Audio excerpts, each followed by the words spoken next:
Welcome, listeners, welcome, viewers. It's another amazing, spectacular Sunday, and I am so happy to be in your space and place. How have you been?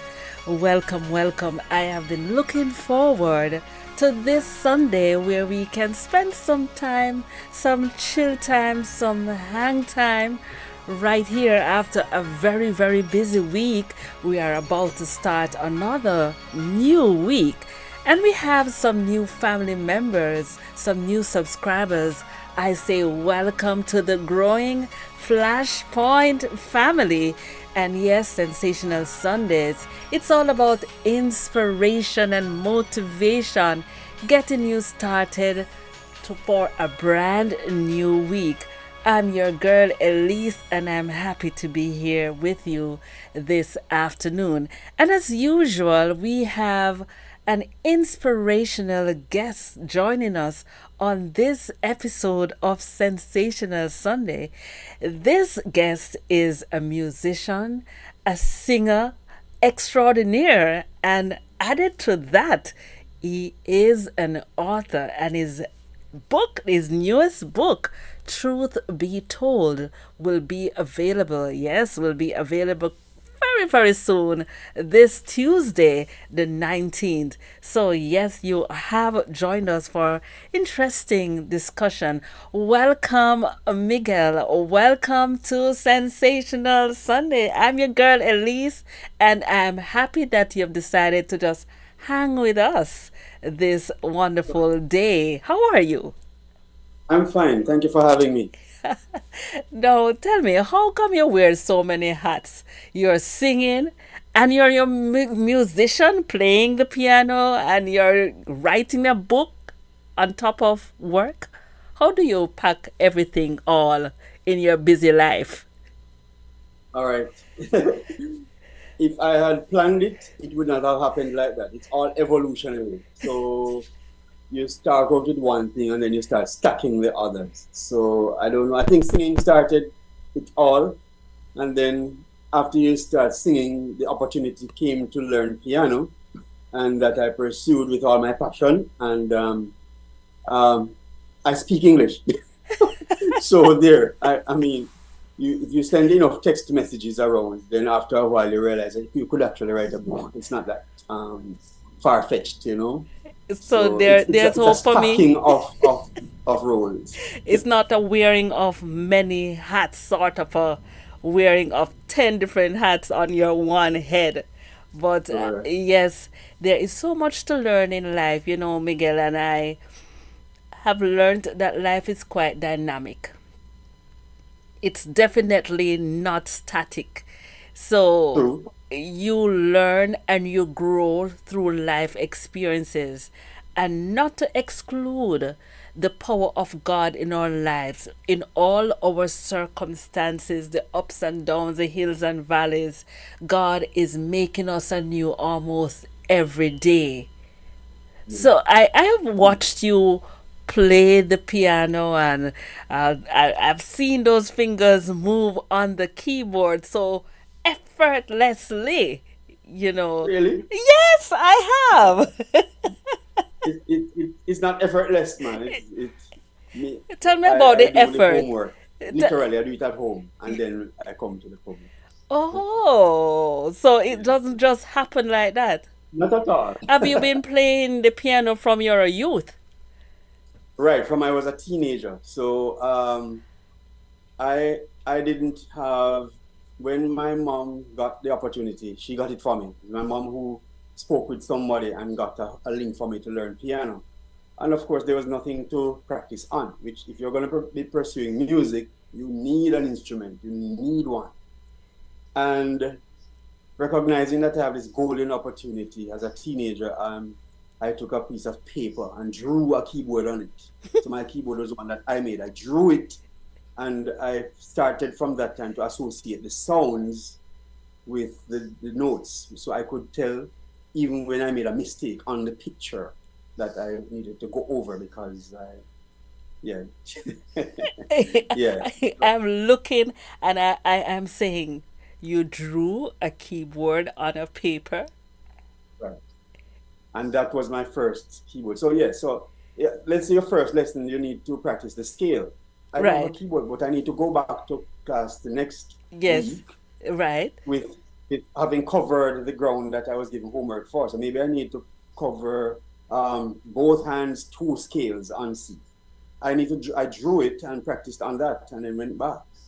So pretty much that can't take you very far, but then that's how I started. I'm listening to that, and I am sold on the idea that desire and passion are fundamental principles to life, and for you embracing different aspects of life. It's important that you have the desire and That's also right. you have the passion. So you didn't need to have a keyboard to start. You just No, needed to have the desire. that's it. That's it. And that policy transcended beyond even that. So even before I owned a keyboard, I had a keyboard stand and a sustain pedal because I planned to have a keyboard. So it was always looking ahead to something greater than where you are and creating those accessories for it. So the desire would have been the catalyst for that kind of approach. And you would have spent time, at the teenage years. My father had a nice piano in the house. We were born with a piano in the house. Gold spoon. A nice, beautiful piano. And, kind of wanted us to learn to play, the children. And, my dad would get on the piano, and during worship time, he would just, play by ear. He didn't, Okay. he wasn't an experienced pianist, but and he wanted us. And we did a few lessons. As a matter of fact, I remember my sister, my older sister, she did a little bit more than I did, but we never got to the level that I've seen you play at. But we still have that piano, and we hope that one day the generations that come after us would be able to play that piano. So it's So important to have the passion and desire. yeah, so here's the thing about that now.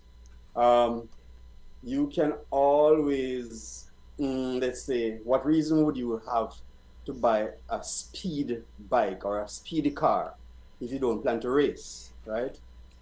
And therefore, if you do not identify an outlet for expression with regards to music, or even it could be school, it could be festival, or some kind of even a competitive environment, Right. or just an environment as simple as church where you get to minister. If you don't have, for instance, that outlet to express it, then the motivation to practice and to perfect any piece does not exist. And therefore, you find what would have been missing, as for many persons, is that what am I doing this for? Where is it Mm-hmm. going to go? If Mm-hmm. that's not visible to you, probably don't see it. For me now, musicians were always short at my church, and then I was a part of this group called Chrysolites, which had a musician who was there, but he is sometimes not there, and I wanted to be that person who would be functional when he was not there. So I started practicing those songs, and then included church songs as I went along. And of course, he played for church too, and when he was not there, I got to play for church. So there was that outlet, even though I had to fight for that position. Not everything in life comes easily. You need to put your hand up, you need to step out, you need to say, I want to do this, I want to learn. And as a young person, I know you would have faced different difficulties and obstacles, especially as a teenager wanting to be playing the keyboard. You didn't have all that was necessary, but yet you have blossomed into this extremely talented musician. I've just been exposed to a number of your songs, your musical renditions right on YouTube. Beautiful, beautiful, inspirational, of course. And I know our listeners will get a chance. But, we are here this afternoon not only to talk about your musical journey. I know you have a book, Truth Be Told. And the topic itself is a profound one. As I read the cover of the book, it says there are no names. It says no real names are here, only the truth with its vindication. No hate, no revenge, no condemnation. You know, truth be told. Tell us a little about this book that's coming. I know it's the buzz. I'm seeing a lot, hearing a lot on Facebook. I'm seeing the pictures. Truth be told, tell us a little bit about it. Well, let me just qualify that it is my third book, and therefore, why it is the buzz is its own reason, but it is in fact my third book. So the previous books are, of course, Teach Yourself Piano, Ah, which yeah, I when did I write that book? I think about 2 years ago. I wrote Teach Yourself Piano because there were so many persons who approached me wanting to learn piano. I didn't see where I had the time to consistently offer that service. So I thought it best to put my knowledge in a book. It's a nice 100 and something page book that you can literally take from scratch, from zero, from with zero. a paper. No age Yes. restriction. Even me at my tender age can learn piano. Anybody with a brain and 10 fingers can learn piano. A lot of people will make excuses, of course, because they are parents and they are working, and they spend a lot of time on the road, and there's no time. Yeah, there needs to be time for it, but not all the time in the world. You can space your time out, half an hour every day or every other day. It's fine. You can grow. Can I say, So that Miguel? Can I say that I have learned this lesson in my life that anything that you want to do badly enough, you'll find the time to do it. but of course, most definitely, most definitely. So brings me now to my second book, which is a book that I did not want to write. Oh, wow. Okay. Yeah, because it's one of those topics that is off the beaten path, and it's like, oh really? Why would I write a book like that? But then it's called Flat Earth Fallacy, and why I didn't want to write it is because the topic is so ridiculous. I'm telling you that the topic is ridiculous because there are persons in the world who believe that the Earth is flat. Mm-hmm. But what prompted me to write the book is that there are Christians who occupy social media, and you can meet a few too. You might see somebody who next to you who looks normal, who actually believes that the Earth is flat, and the Christians on social media now are using the Bible Mm-hmm. to qualify it, to say, well, yes, man, the Earth is flat, and this is the scripture that says so. So what the Lord did for me was to prompt me, like Jonah, to write the book because I used to teach geography as well as being that scientifically minded and knowing geography and understanding what the logistics were behind why the Earth needed to be round to be functional. Then I wrote that book. So that came out last year, I think. Yes, but it's not one of those books that I wave a flag about because it's a niche discussion. So it's, in fact, when I check the statistics online, it sells more copies than the music books. It sells more copies than the music book. It sounds as if that you were made to be writing books because, you know. No, and how I came to write it too was I was on literally arguing with people and arguing so much that I said, why am I arguing with so many people? I could literally write a book here, and I just decided to stop arguing on the floor level and take an authoritative position on the subject and write a book.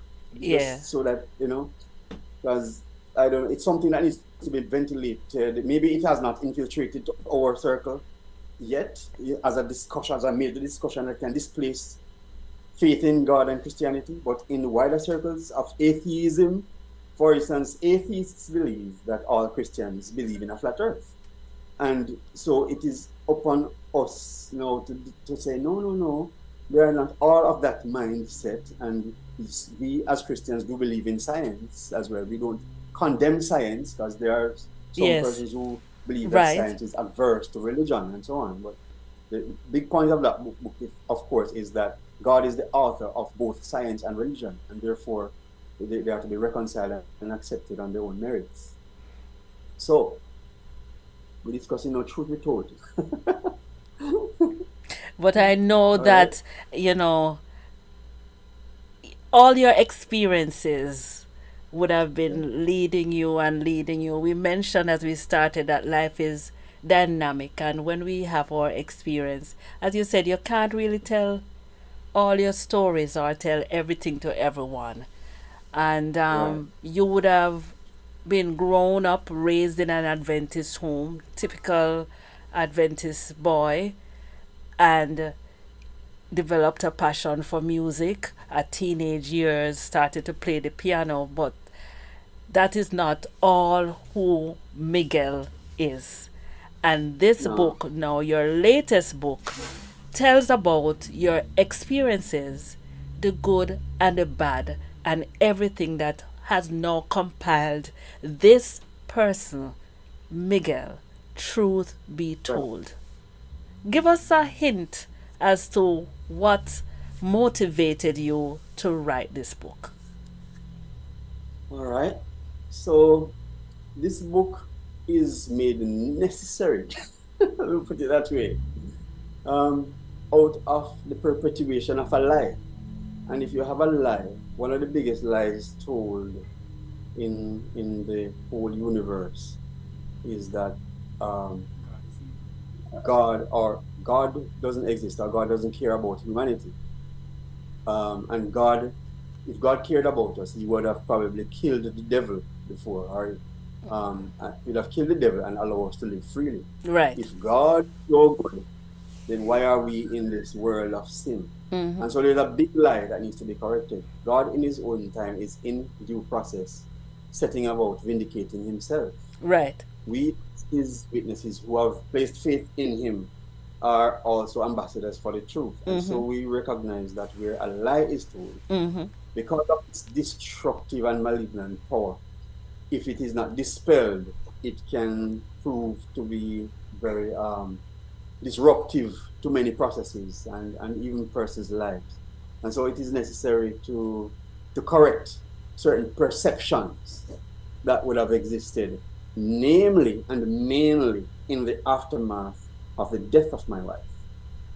So that is a story that the book ventilates from a from my point of view, my perspective. And what is mysterious about my wife's death, dear viewers and my host, is that she was murdered, but the killer has not been discovered. No one knows who killed her. And that being the case, it gave birth to this spawning of public opinion that, man, because the husband and wife were separated, then just maybe the husband is the one behind her passing. And so, again, while the book can't give you answers as to who exactly did it, what it does point out, and what God has led me to do, is to illustrate and to describe and to recall how that what my spiritual journey was during that period. We had 2 years of separation, what my spiritual journey was, and what my walk with God was like, and how that testimony can be beneficial to others. You know, I like the foundation you laid. Wherever there's a lie that's perpetrated, then the truth speaks. And I can only imagine what your experience has been for all these years. And for you to speak from a position of faith and recognize your humanity, and also recognize that God is with you even in the darker moments, because you would have had to deal with the grief as well Yeah, as deal with what persons think in and right. outside of the church.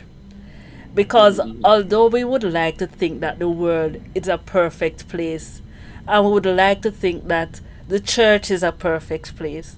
And we would like to think that our church brothers and church sisters are perfect people. Unfortunately, that is not the case. And so you have to live your own story. You Right. have to walk it each day you wake up. You know you have to have that connection to God to deal with all that come. But why the book? Why the book? Oh, so why the book?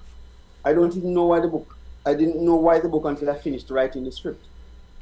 So why the book? If you look in Jamaica, in our culture is I don't listen to the news often, but when I do listen to the news, I can often hear the stories that jump out are the ones about domestic violence, the ones that end in murder, and they end. It's a commonplace thing that once there is a disrespectful, or somebody feel disrespected or disregarded by their partner because the partner decide that the relationship ends now, then that can easily spiral into violence and death and injury, even extending to in-laws and children and so on. And so because this has been commonplace in our country, in our culture, I wouldn't want to call it culture, but this is the reality on the ground. It lends the credence to the idea that this is a script that must be followed by everyone. And therefore it was important, God deemed it important that my story emerges as an example of somebody who took another route. And I'm not exclusive, just that I think in my case, the story is so, it has permeated so far internationally, so to speak, that there's the potential for it to have a greater stamp on the minds of persons when they understand what the underlying story is, the underlying truth is, and how God will interpose to not highlight me as a righteous person, but to present himself as a powerful God who can interpose and does interpose to protect and preserve his people, even from themselves. Even from themselves. And, we're going to go for a short break. But when we recognize that our journey in life is not always how we intend it to be, and you could pause and ask, why? If I had turned left, that would have happened. If I had gone right, if I had not even gone down this road, if I had done this, if I had done that differently. I don't know which person does not ask that question in life. The unfortunate thing is that through it all, someone's life would have been lost. And you would Yes. have been having to bear this pain and this grief. But we're going to delve deeper in the discussion after we come back from this break.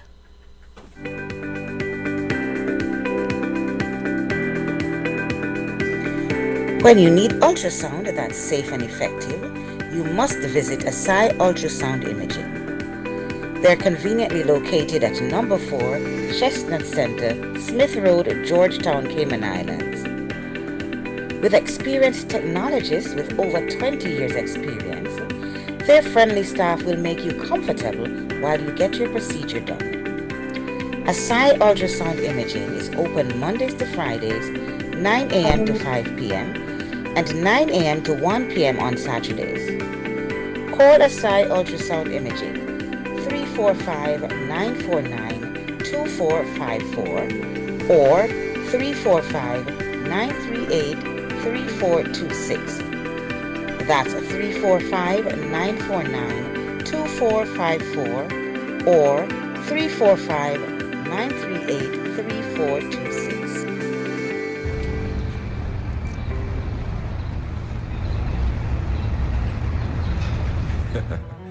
We take this time to give God the glory because He's worthy to be praised. No mind can conceive what God has prepared for those who love Him. God, you are so incredible God, you reign supreme. The Lord of Lords, incomparable. Nobody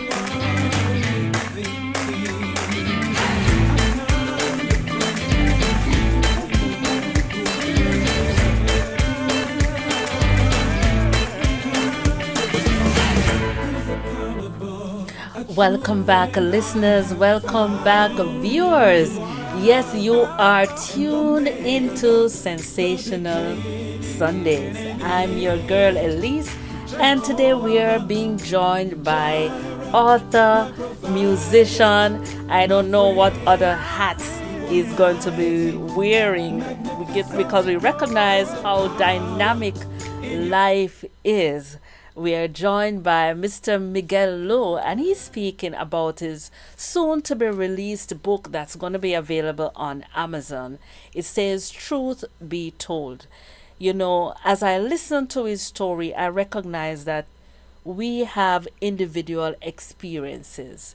And so not all of them are good, some of them are bad. But what can we learn so that we can help someone else on the journey of life? Because I'm telling you, sometimes it's not always easy. The struggle is indeed real. So, Miguel, what can the listeners and viewers expect from your book, Truth Be Told? I'm committed to be as spoiler free as possible in this Yes, interview. right? To ruin the reading experience. But what can you expect? I don't know. The truth. The truth will surprise you though. There's nothing. With the exception of those few persons in the world that know me personally, the twists and turns of the truth will absolutely surprise you. And there are no. I think our individuality, which is the greatest gift God gives to any of us, it causes us, each of us, to walk a path that is unique.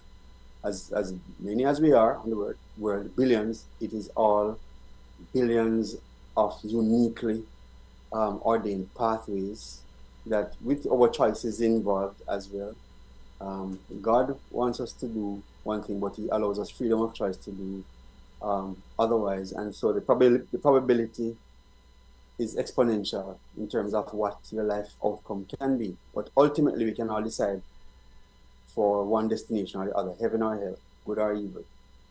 And so the book just describes, as I said, what God really, God is an active person, you know. And we probably think that God is just someone that we meet once a week at church. But God is a daily. How did you find this out? How did you discover this about God? I discovered that Yes. when I got separated. So being born and raised in the church, you know, that doesn't mean that I was a Christian growing up. You know, I didn't know what a Christian was. I come to discover that growing up in church, you are probably active in church. You will be a part of the choir. You will be a part of different things, drama club, singing AY. groups. Say again? AY. AY, right? Exactly. Yes. You know, Pathfinders, anything you name it. Pathfinders, yes. You can even be a pastor, or you can be whatever post you occupy in church. This does not constitute your spiritual life. If your spiritual life is only revolving around those offices that you occupy in church, it means that in the year or that season when you are not given a church office, then you're going to just not be a spiritual person.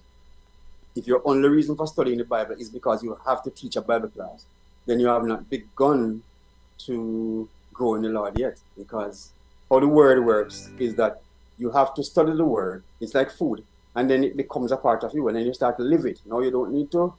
Now your example becomes the word for others to look at. So how did I discover that? Is really through the trial and crosses of my separation, mainly. And that rough period where I was literally confronted with the possibility of going to jail or being killed or or something undesirable, and I looked and I said, you know what, I'm going to run to God. Just going to run to God and find God wherever He is, and just stretch my hand up, and knowing that He will grab me. But I'm just going to shut out everything else and just reach for God. That was so that kind of a trouble. I think it was a necessity for me, because had I not that you could not voluntarily submit to God, but then where I was in my walk, very, very, very complacent, spiritually complacent. Just because I'm a musician, I think that, well, I'm doing my good part already, so I don't need to do much more.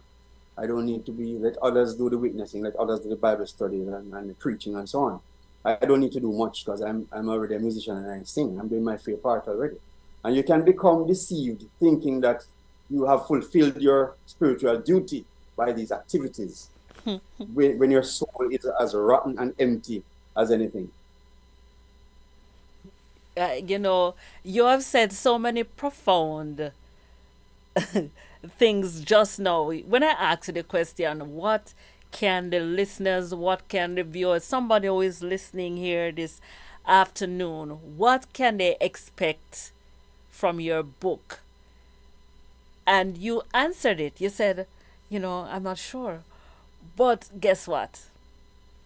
Guess what? So many of us find ourselves in that situation where we are defined, our Christianity is defined by our roles, our positions in church. Whether this week we are the Sabbath school secretary or superintendent or whatever role, but it's far beyond that. Someone who is listening and someone who is reading your book needs that encouragement. Had you not grown up in the church, had you not been exposed to the God that loves you, where would you run? When trouble come Right. Mm-hmm. and Mm-hmm. trouble comes, Mm-hmm. what would you? There would have been a mammoth amount of options that you would have Right. chosen, but you chose to run to God, who was able to keep you during this difficult times. And I Right. know, the journey of life is undulating, Yes. It's something that undulating. we take for granted as Christians, that Yes, we have God at our fingertips. If you look in the lives of others who are not acquainted with God, you will yes, see similar challenges come up, but the way they react to it is going to be different. We see people turn to drugs. We see people turn to violence, and people, if you're people who are separated, probably going to just turn to another partner. Just find another partner and just move on. Just switch on next. And yeah, so you perpetuate this cycle of unending experimentation with other persons. In essence, creating a continuum of what you call it now, consecutive adultery, so to speak. That's what I describe it as. Rather than being tenacious about the relationship that you have and try to secure it and ask God to intervene in that way, which is pretty much what I did. But um, the book will speak for itself. You know, there are persons who will ask questions like, "Oh, if your marriage is this bad, why did you stay? Why did you not just move on?" I didn't have that spiritual conviction or freedom that this was something I could do with a free conscience. Just move on, just run away and leave your partner because things are difficult. One of the things that we must recognize, especially, I guess I'm talking to the married people now, that the person that you're married to is a sinner, and a sinner who is married to a sinner can only produce more sin. And therefore, we ought to be more patient with each other, you know, be more sympathetic towards each other and understand each other and try to help each other. Even if you're not the best person to do it, at least understand the other person's challenge and be helpful from a spiritual point of view. And there's so much more that can be said, but I don't want to steal people's thunder when people read the no, book. I They're mean, probably you yeah. know, it's important that listeners and viewers and everybody recognize that, you know, here you would have chronicled your story, and you don't put yourself up as a perfect person. You No. have now recognize that even in the midst of your journey, and someone who needs to read the book too, not only to find out what really happened, how it happened, why it happened, but also recognize that your story is being written each day as it unfolds, Yes. your story, and you sometimes don't know how it gonna end or what this road is gonna take you on that journey where it's gonna lead you. And so you have grown up in church, you did all the roles and function in church, you did all these things, but life happens. And when life happens, when the rubber hits the road, what Yes. next? Do you give up on God? Did you say, God, why have you forsaken me? What do you do in this moment? So, of course, this book seeks to now encourage someone as well in your journey of life. It might not be the same path that your life has taken, but they are two on a difficult road, on a difficult journey. How do you maneuver? How do you survive? How do you more than survive? How do you get closer connected to God, even in the difficult moments? Right. And for me, that was difficult too. I had the help of a God sent a special friend in my life, somebody who um, was already grounded in his relationship with the Lord. But I, having got that initiation, I needed to make my own efforts too, because the Bible tells us that being carnal by nature, we are not at all inclined to God. We are at enmity, or we are the enemies of God naturally, and therefore it required some. What I initially did, was I used to watch 3ABN, but I used to find it very boring. But then when I found myself spiritually challenged like this and needing a way out, I left the cable station on 3ABN, just left it there. And I refused to change it. I just refused to change it. So I cultivated then an appetite for sermons. Boring as I thought they were before, they became the most interesting things. And boring as I thought the Bible studies were, they became the most interesting things. And I could not pull myself away from that. That's where my roots were made, just passively engaging in the study of the word until that appetite became full. Miguel, I want you to speak to some young person growing up in the church, going every week, going Sabbath school, going AY, going, you never expected your life to take this. You probably plan to Right. have a nice house with a nice picket fence somewhere in the country, and Yes. you Kids know, running all over the place, yes, I laughing. have grandkids and doing all of these Words. wonderful things. In your dream, that's how life is gonna be. Right. But somebody needs to know your experience is not just for you, Miguel. I will tell you. Sorry. That's right. That's true. It's not just for you. There's some person who is singing in church, who's been singing Hmm. from their 5 and 4 and 3 and 2. They have only known the church, and suddenly all that grounded you crumbles. Right. I want you to And speak to and someone. Speak to someone. well, so this is one of the things I came to ask, because one of the things I had in mind, being grown up in church now, this is something that you have as a foundation. That all these Bible stories that you have heard from you were a child can't be untrue. Obviously, there are great and marvelous things recorded there. For instance, we hear of some people walking through a dry seabed just by miraculously, the water just miraculously parted and they were able to walk through.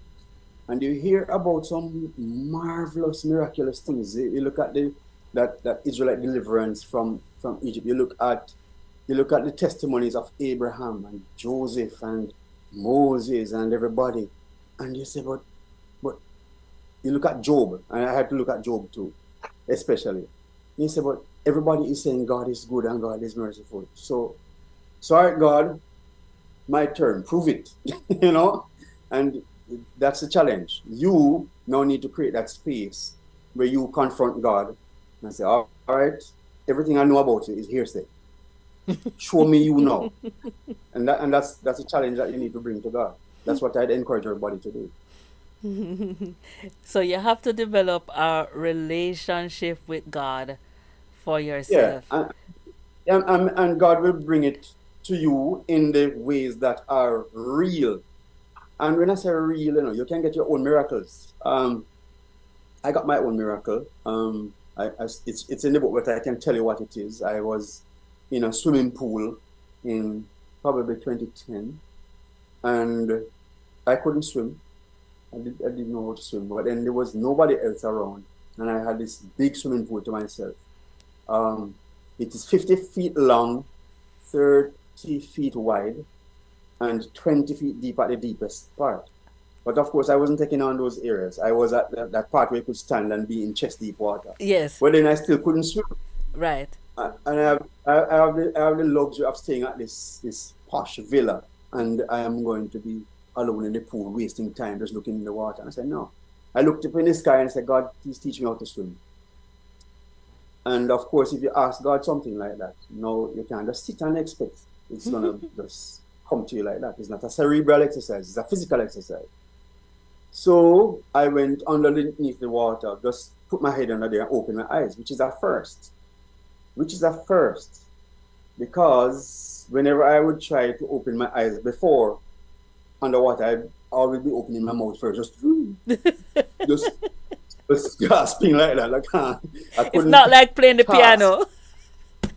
No. No. That's something incredibly much more difficult. So, but then this is the first time I could do it now. All fear was gone now. All fear was gone. And then I saw a twig at the bottom of the pool. And I just went under there for it. Just went for it. Just went for it like that. And came back up. And then I saw a piece of block around the place, and I threw it in the water and I started diving for it right there without supervision. And after that, my confidence in God was like up here. So this is what I'm saying. Identify what is it in your life that you think is a divine intervention, that only divine intervention can solve, and go to God in your quiet time and just require his intervention, And God comes to you in many ways. These days, for instance, God gave me a new song yesterday. Just yesterday morning, before I got up into church, about 5 o'clock. God just one whole new song given to me in full orchestration and 3-part harmony. Oh, so that means I'm expecting now we're discussing your book. Next we're going to be discussing your new song and maybe your new album. But of course, you will hear them. It's not the first time God has been doing these things. So you will hear them. You'll hear them hopefully sometime next year, because we're working on them in the studio now. Just like this one came yesterday. God is an amazing God. Was there any time though you felt that all you had was God, or all you didn't have? You didn't have anything at all, not even God, during your journey? That's complicated. So at times, yes, you feel and know that it's only God you have. Only God you have. Like the first 2 chapters in the book, is a time like that where you know that, boy, if God don't come through with this, it's cook. And there are other times when you actually feel, but you know in the back of your mind that it is you who stepped away from God. God is there, but you stepped away. There are times you actually want to indulge your own inclinations. And we go so far as neglect study and neglect prayer just to have your own way, because you don't want God to talk to you now. You just want to carry out what you have in your mind. You want to satisfy yourself. But God is loving. God will interpose and intervene even that situation and say, where are you going? Hey, come here. Whose are you? That's a question God likes to ask. Whose are you? Come here. And give you a proper lecturing as a parent, Yeah, well, I want to say congratulations for, allowing the pearls of wisdom that have been planted in your head, despite how hard it has been, despite the struggles that you have gone through, because I know it would not have been easy for you to chronicle your experience and put them in a book. I know it would have been having yes, you have seen the seed and you have written this book, and others will learn from it, but it was not always an easy experience. But we're going to talk a little bit more after this break.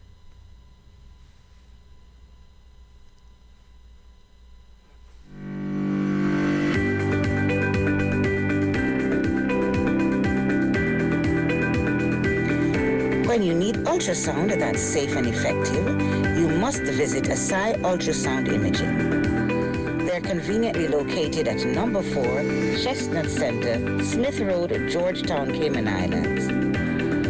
With experienced technologists with over 20 years experience, their friendly staff will make you comfortable while you get your procedure done. Asai Ultrasound Imaging is open Mondays to Fridays, 9 a.m. to 5 p.m. and 9 a.m. to 1 p.m. on Saturdays. Call Asai Ultrasound Imaging 345-949-2454 or 345-938-3426. That's 345-949-2454 or 345-938-3426.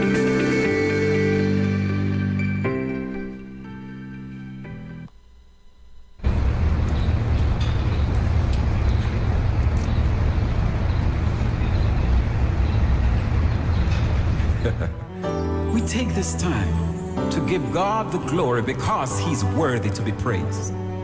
No mind can conceive what God has prepared for those who love Him. Oh God, you are so absolutely incredible. God, you reign supreme. You're listening to Flashpoint. Love is so incomparable. Nobody you are the living King.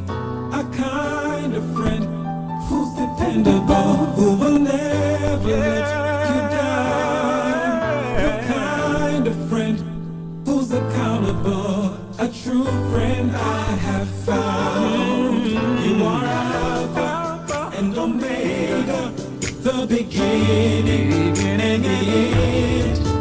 Jehovah, Jireh, my provider, my friend. You are mighty, magnificent, all the power in your hands. The sun, the moon, the earth, all obey your command. Incredible, incredible, incredible, so incredible, incredible, incredible, incredible, so incredible. Oh God, you are so absolutely incredible. God, you reign supreme. You're the King, you're the King. Your love is so incomparable. You are the King. Who's dependable, who will never let you down. The kind of friend who's accountable, a true friend I found. You are Alpha and Omega, the beginning and the end. Jehovah, Jireh, my provider, my God, my friend. I've seen miracles, magnificent, all the power in your hands. Oh, the sun, the moon, the earth, all obey. Incredible, incredible, incredible, so incredible. I feel what I found in my own testimony. He's been good, He's been good. Oh God, you are so absolutely incredible. God,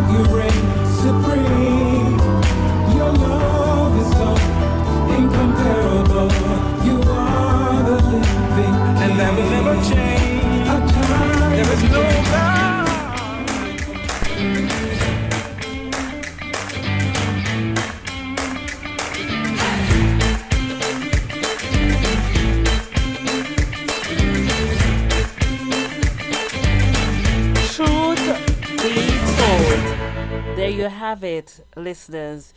You are tuned into Sensational Sunday. I'm your girl Elise, and hanging with me this day is Miguel Lowe. He's a singer, he's an author, he's a composer, he's a pianist, he's a musician, and so much more.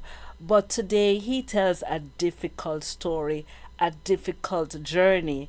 And I know it has been a difficult one for him, but he has managed to put together these words in a book. Truth be told, have no fear. No real names mentioned here. Only the truth with its vindication. No hate. No revenge. No condemnation. All in the book, Truth Be Told. He tell of his life, his story, and his truth.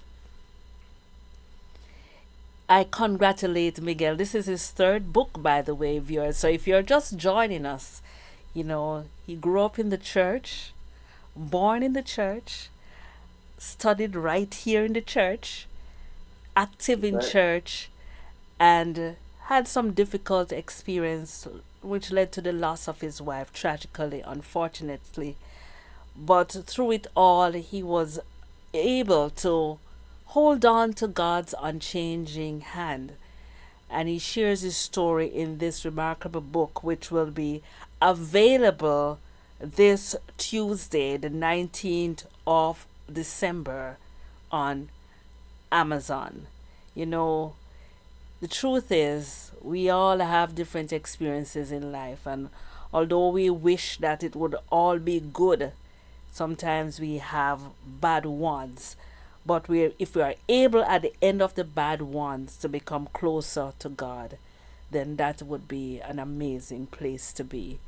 Welcome, Miguel. I want to congratulate you and thank you for stepping up to the plate, you know, coming and I know it's not easy, and you know, bittersweet moments. That's true. But I want to congratulate you, one, for holding on to God despite the challenges, you know, even as you write your book and persons are listening, some are listening with an ear. What, let's hear what happened next. What happened?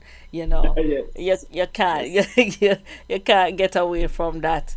You know, Yes, but yes. it's important that when the life lessons come, we would learn, definitely learn from them. So as we begin to wrap up, you know, Miguel, I want you to, you know, give us some insight. I read, yes, the book is telling your story, but remind the viewers why they should go out, check out Amazon, pick up a copy of your book. Some of our viewers, they don't know you and they don't know your story. Why should they hear your truth, your story? Mhm.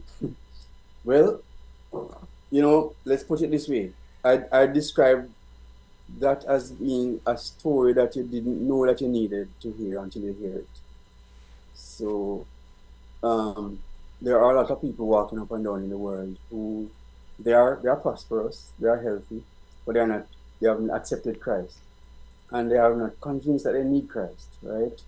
It's not until they meet Christ and then they realize that there was this empty gap all along because they didn't know any better, they didn't know any differently. And so my story, it is not I would not prescribe it as something that you essentially, what you need in your life essentially is God. But then there are lessons to be learned and experiences to be assessed and contemplated, for which my mistakes or my journey means that some persons might have a blueprint by which to navigate their own upcoming experiences. Some people are probably still happily married, for instance, and who knows, God forbid, down the road there is probably some dreadful sickness or some kind of cause that is going to bring about a separation between you and your spouse. And how to deal with that is essential. There's no if you have been happily married all your life, that means that you have never experienced separation, for instance. And therefore, how to handle that is something that you could probably learn from from my experience. But like I said, I don't wish that kind of experience for my enemies, because it is just the same as if you would have gone to prison and been locked away. It's just a dirty feeling, like you have been tossed in the rubbish and nobody sees that you are in the rubbish. It just kind of not nice, you know. What I want to speak to, though, as a benefit, I think a lot of persons have gone through things, males, females have gone through things. What I found most beneficial for this experience is that process of writing. So persons might say, "Boy, I don't want everybody to know my story," and that is fine. But I'd still encourage you to write it, because every time I edit my book, pretty much every time I edit my book, my eyes fill with tears. Every single time. And so this process, especially because I wasn't allowed to grieve over the period of my wife's death until now.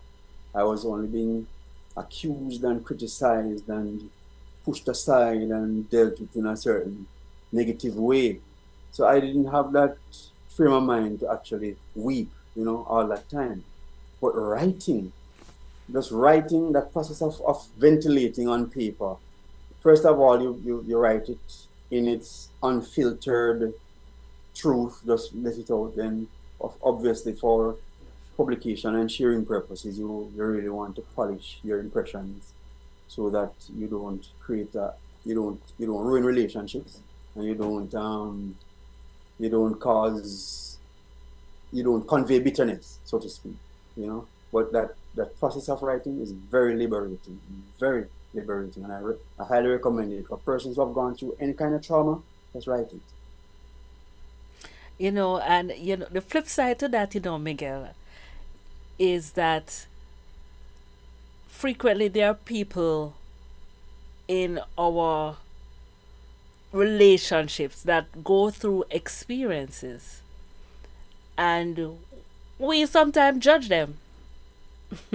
Yeah. We become the judge and become the jury, right? And it's as if we know the story. It's as if we Of course. even know more than the person themselves. So this book speaks to your childhood, speaks to your early professional years, speaks to your time when you were single and before you're married, your separation, the death of your wife, and coping afterwards and maintaining relationships all through the difficult times. So this book is for everyone. Single, Yes. married, about to be Yeah. married, Yes. being in the Yes. church and knowing that someone who is having a difficult time and how you respond. Do you be the one that tells the tale? Are you the talebearer? Are you the one that's spreading negative views? Are you the support? Are you the one to say, boys, I don't know the story, but Right. trust God anyway? Are you the one to share some encouraging words to Miguel? Are you the Right. one who has somebody who is going through a difficult time? What is your role in this scenario? So this book touches everybody in every sort Yeah. of sphere. Too much. Parents, Without the story. yes, yes. So parents, children, church brother, church sister, you mentioned earlier that you could be actively involved in church activities and devoid of the relationship we need to have with God. So, listeners, viewers, get a copy of this book, Truth Be Told, available on Amazon come Tuesday the 19th of December. Any final words you want to share with the viewers? I know we will have you back here on Sensational Sunday because you just had a song that got downloaded. Oh yes, it's a nice song. it's a nice song. I don't remember the tune now, so I can't even pass it on to you. It's a You nice can't even song. sing it. Nice song. It's a nice song. Let me tell you how nice it is. I was singing it. I was just reciting it to my sister last night, and she said, "Wow, this sounds like a nice song that children would like." And she asked me to sing it again, just that little part that I had, um, and to let her son hear. And when he heard it, he was so gleeful. It was nice. It's a song. The song is called Samson, right? So it's talking about the experience of Samson, that strong Yes, yes, Israelite yes. judge who was conflicting with the Philistines all along. And I guess we have never heard a song about Samson, and the Lord just gave me one a while ago. So yeah, it will be coming. We'll be working on it. We're looking Israelites will be forward working to on it. it, and we'll play a few of those songs on Sensational Sunday on Flashpoint, and Okay. we'll be getting our copy of the book Truth Be Told. But before we get out of the studio, we have one more song to play, one more break, and then we'll come back with our final wrapping up words.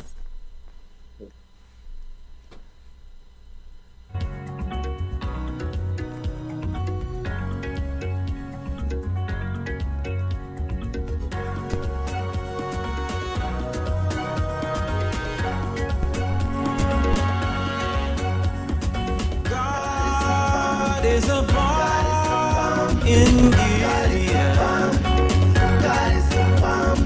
God is a bomb in Gilead.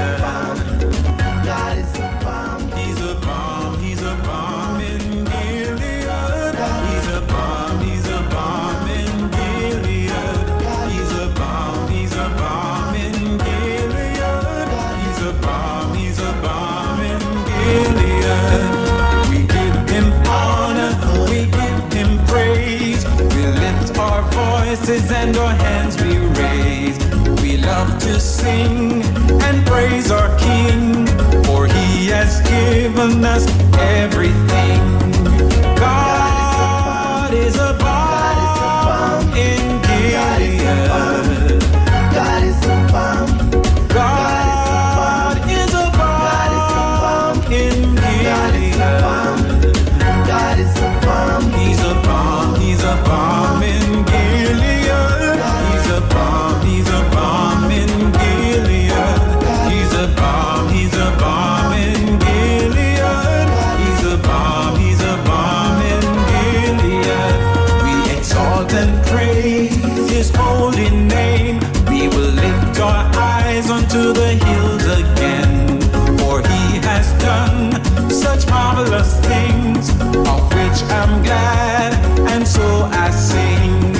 God is a bomb in Gilead. God is a bomb in Gilead. He's a bomb in Gilead. He's a bomb in Gilead. He's a bomb in Gilead. He's a bomb in Gilead. God is a bomb in Gilead.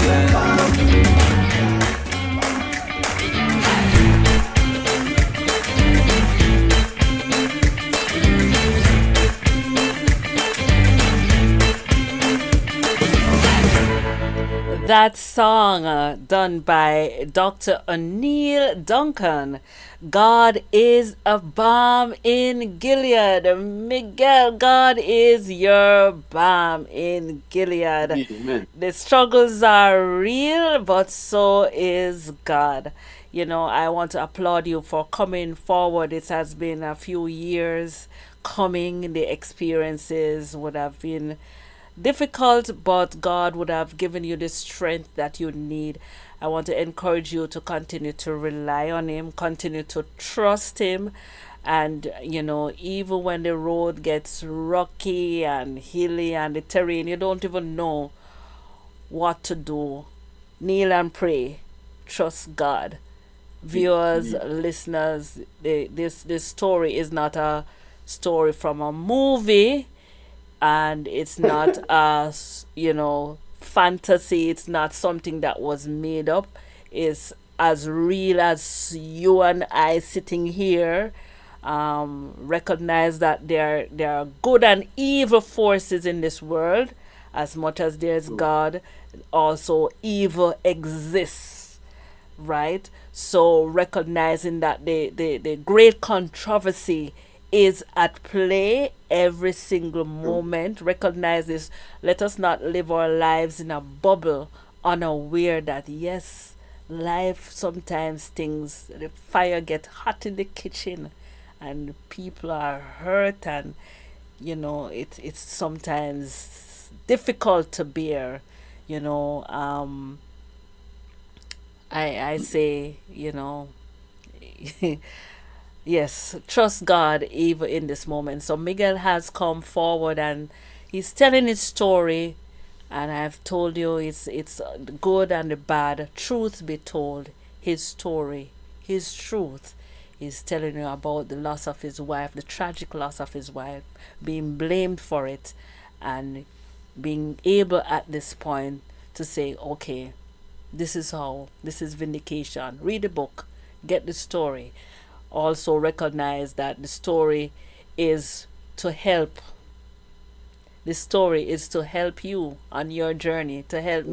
me, to help Indeed. everyone. Indeed. Yeah. And It hope that it will help. It will be helpful to everyone. helpful to everyone in the journey called life.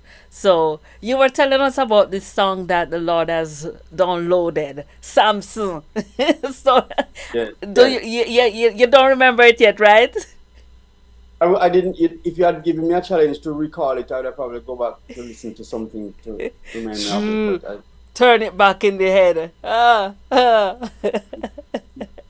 that is why I know. So when you get a new song, usually it comes early in the morning, Right. and if you lazily go back to sleep, you're going to lose it. So what I've started doing now is to just there's WhatsApp has this function where you can send yourself a message. So you go into that little chat box and voice yourself. Just record your impressions, and feel free to go back to sleep. But at least you would have captured what your impressions were.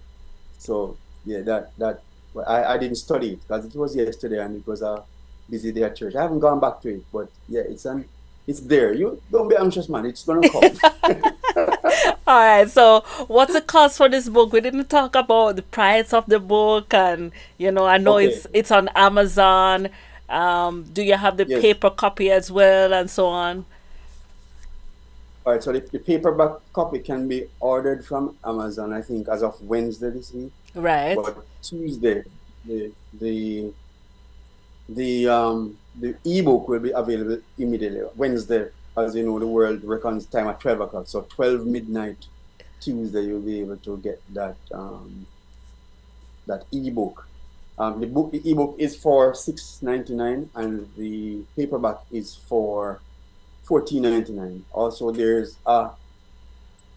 is an audio version coming out, but I haven't had a recent heads up as to when exactly that will be available yet. Okay. So, right. Okay. For those persons in Jamaica, there are no paper copies available on the ground yet. When those come, it will be announced, and you'll be able to get your copy.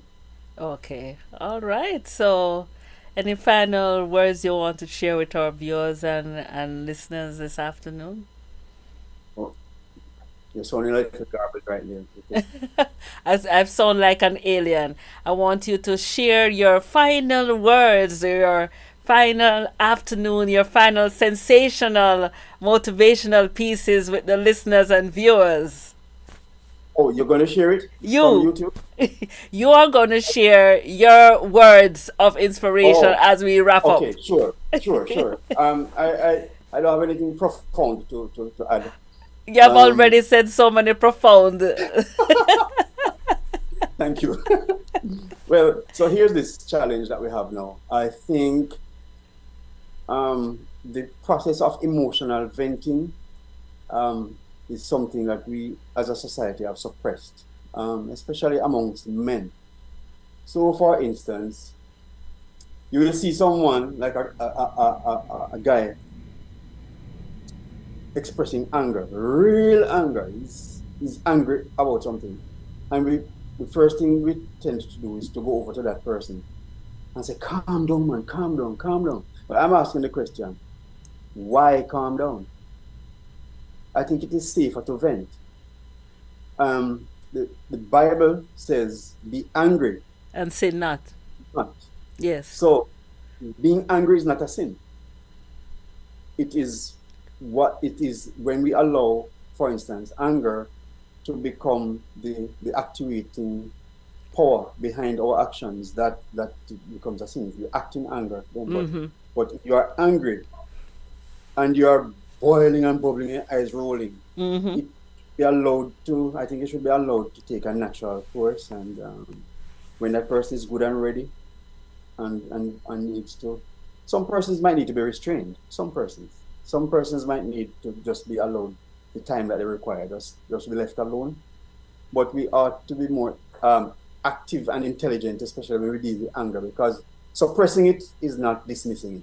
Suppressing it is only rescheduling the outburst or whatever it is. And then sweeping things under the carpet is not healthy, I can tell you. And everyone should practice this idea of taking offense. When I say take offense, if you are offended about something, don't be stockpiling it, especially in relationships. Don't be stockpiling it. But feel free. At least we hope that everyone has that environment where they can feel free. If you have nobody to talk to, believe you me, God understands anger. And sometimes you don't even have to say anything. Just find God's presence and just blow down. And just say to God, say, I don't even feel like talking right now. God understands even that. and I guess what I'm saying, though, just accept God as your personal friend and just treat him as that. Talk with him, share everything with him. And God already knows what's in your mind.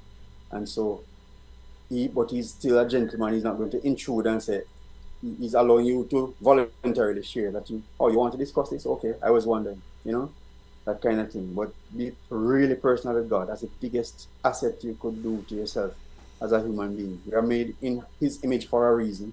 There's no other creature on the earth that can relate to God as a human. Only the human can do it.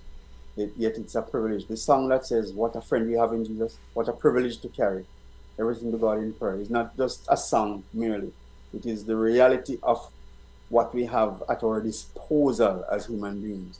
That you could actually take every perplexity to God and just upload it, and even saying nothing, God can respond in a way that addresses your problem.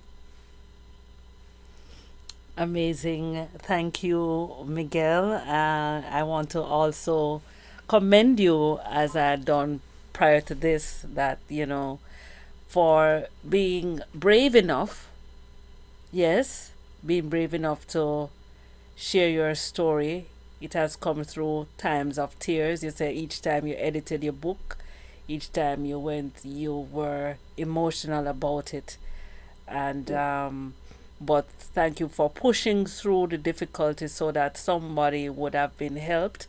These are real life stories. We frequently like to have a philosophical approach, but yes, you go to church, you sit in church, you get a message, but then comes life when you get out of the church. This is day to day interacting with people.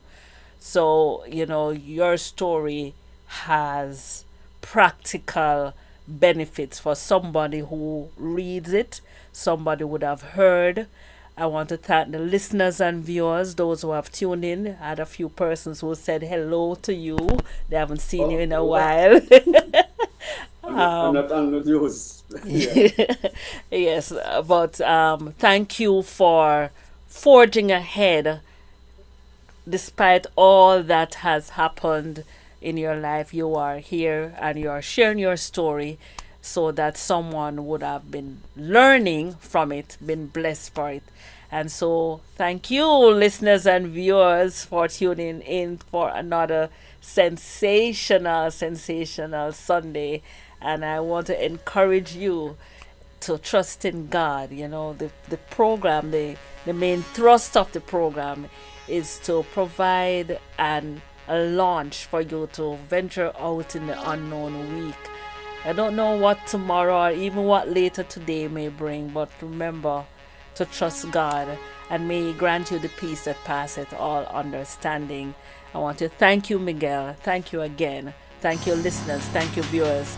I encourage you guys to also share the link, subscribe, be a part of the Flashpoint family. We love you. Peace, prosperity, and much more. This is your girl Elise. Until next time, stay sensational.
Sensational Sundays with your girl Elise on Flashpoint Radio.